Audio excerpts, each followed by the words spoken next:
Channel. या चॅनलवर आपण फक्त आणि फक्त शैक्षणिक माहितीचे व्हिडिओज पाहत असतात. मित्रांनो, शैक्षणिक वर्ष 2025-26 या वर्षापासून इयत्ता 11वी चे ऍडमिशन संपूर्ण महाराष्ट्रभर ऑनलाईन सुरू आहेत. त्याचे जवळपास 5 राऊंड आणि त्याच्यानंतर एक अंतिम विशेष फेरी होती, तिचं सुद्धा एक राऊंड संपलेला आहे. जो पूर्वी फक्त 4 नियमित फेऱ्या आणि एक जी काही फेरी होती ती विशेष फेरी होती, ज्याला ओपन टू ऑल राऊंड अशा प्रकारे म्हटलं गेलेलं होतं. त्याच्यानंतर सुद्धा अजून विशेष फेरीचं आयोजन केलं गेलं आणि आता पुन्हा एक अंतिम विशेष फेरी आयोजित केलेली आहे. त्या संदर्भात आपण संपूर्ण माहिती आजच्या व्हिडिओमधून बघणार आहोत. तत्पूर्वी तुम्ही चॅनलला पहिल्यांदाच भेट दिली असेल आणि अद्याप चॅनल सबस्क्राईब केले नसेल तर चॅनल सबस्क्राईब करायला विसरू नका, म्हणजे जेव्हा जेव्हा मी अशा प्रकारचे नवनवीन व्हिडिओ अपलोड करेल त्यावेळेस सगळ्यात अगोदर नोटिफिकेशन्स आपल्याला त्याच्या प्राप्त होतील. तर बघूया नेमकं अंतिम विशेष फेरी काय आहे.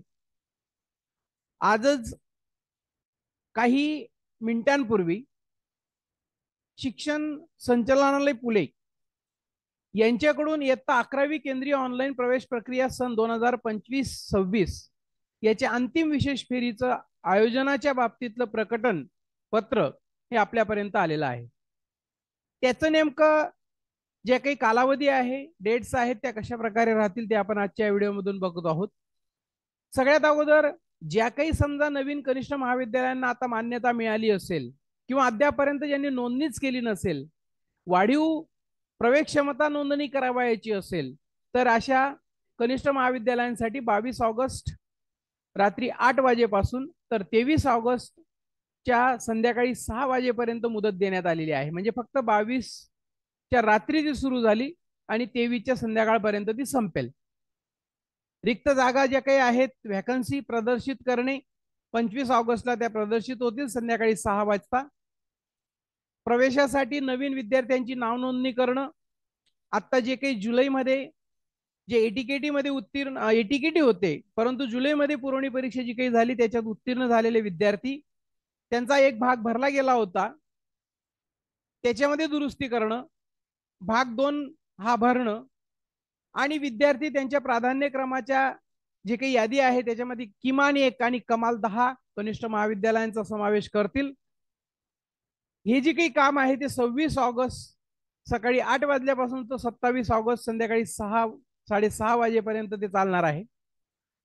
विशेष फेरीसाठी अलॉटमेंट पोर्टलवर जाहीर करणं, स्टुडंट आणि कॉलेज लॉग इन मध्ये तपशील दर्शवणं, विद्यार्थ्यांना SMS द्वारे संदेश पाठवणं आणि ते विद्यार्थ्यांचा कोणत्या कॉलेजला नंबर लागलेला आहे ती लिस्ट, कट ऑफ लिस्ट असेल ऍडमिशन राऊंडची, ती डिस्प्ले करणं, विद्यार्थ्यांच्या लॉग इन वरती दाखवणं.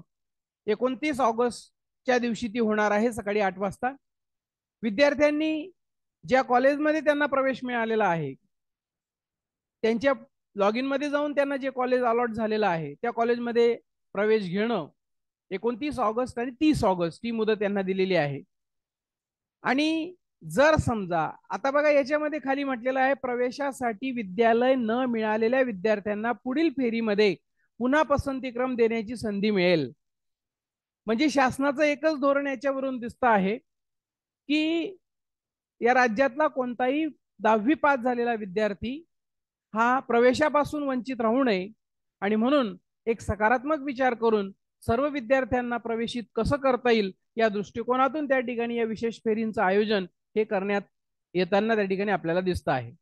तर जे विद्यार्थी अद्यापही प्रवेश घेण्यापासून वंचित असतील त्या विद्यार्थ्यांना कनिष्ठ महाविद्यालयांनी त्यांना सांगून निश्चितच त्या ठिकाणी त्यांचे प्रवेश करून घ्यावेत. अशा पद्धतीचं एक अंतिम विशेष फेरीचं आयोजन करण्यात आलेलं आहे. पुन्हा आपण नवीन व्हिडिओमध्ये भेटणारच आहोत, तोपर्यंत थांबूया. थँक्यू.